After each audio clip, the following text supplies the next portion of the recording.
Hi, I'm Michael, and this is Carelifornia. And with the new year starting and the wheels of government turning again, well, sorta, the Small Business Administration, that's the SBA, will reopen the process for the Paycheck Protection Program, or the PPP, on January 11th, which is this coming Monday. Well, unless you're watching it on Monday, January 11th, then it's today. And if it's already past the 11th, then what are you doing? Go apply for the program. This program was reauthorized under the most recent relief package signed at the end of 2020, with an additional $284 billion put back into the program to keep it going. The program helps small businesses have additional funds in the form of forgivable loans to keep paying for some business expenses like payroll and specific types of overhead. So today we are briefly talking about the PPP 2.0, what are some of the new updates to the program, and what are some of the differences from the first round way back in 2020. Now this is your daily dose, and before we get to it, if you like this information, if you find it interesting, if you find it helpful, please don't forget to like and subscribe. That way you can get updates when our newest and most informative videos become available. So let's talk about what is the PPP. The Paycheck Protection Program in early 2020 was one of the main programs that was designed to help businesses to be able to have some additional financial cushion to help them stay afloat in the midst of all the initial and now continuing lockdowns. The program was initially designed to mainly pay to keep employees who were not able to work employed with their company in lieu of the company laying them off and putting them onto even more expensive programs like unemployment. The program did save some businesses from having to go out of business, but the program was not perfect, and it turned out that a lot of the money that it distributed went to the largest companies or companies who may not have needed the money as much. Furthermore, the rollout of the first round was implemented in a way that excluded many communities of color, small mom and pop businesses, and really favored large, established, and probably less need types of companies. In this new PPP 2.0, though, the SBA is trying to rework who can get these loans and how the loans are distributed to get them to smaller and harder to reach types of business and business owners. So let's talk about what are some of the key updates and changes to the program in this round of help.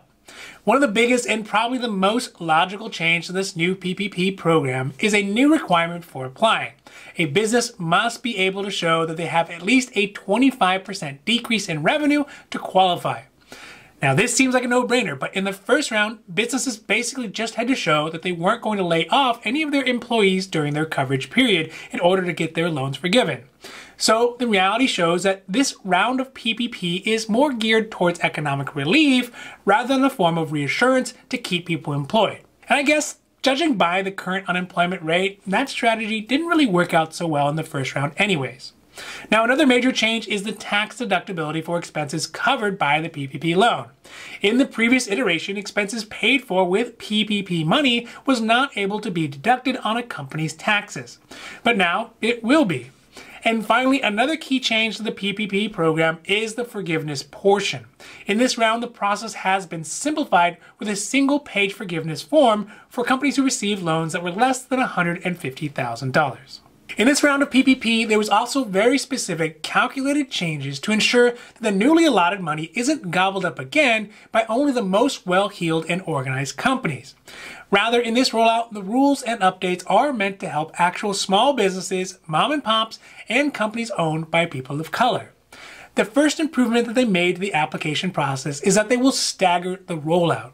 Initially, they will only allow community financial institutions, things like community banks and credit unions that predominantly serve low-income communities, to apply people for these loans. This specifically is important because many small businesses who have been hit hardest by this pandemic and the lockdowns and the subsequent economic downturn are those exact businesses who are run by people of color or in communities where access to traditional big banks or financial institutions are not as prevalent.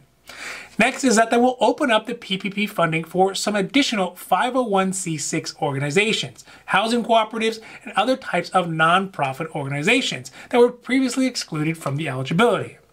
These organizations too often tend to be types of organizations like a Hispanic Chamber of Commerce or a Black Chamber of Commerce that serve minority business owners and they have access to and engage with.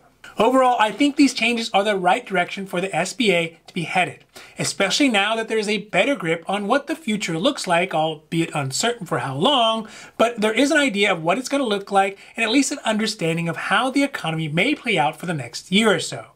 That being said, it is important to see how some small businesses who have been hit hardest by this pandemic have been excluded from what appears to be a universal type of help, like the first round of the PPP. Really, this highlights that only specific intentional design can help these programs to account for smaller businesses and communities of colors, and to ensure that the funds get into the right place at the right time to do the intended job of keeping our economy running and ready for the revival that is hopefully going to come in 2021. Now, this has been your Daily Dose, and I hope that you found it interesting or helpful or at least useful. And if you did, please don't forget to like and subscribe.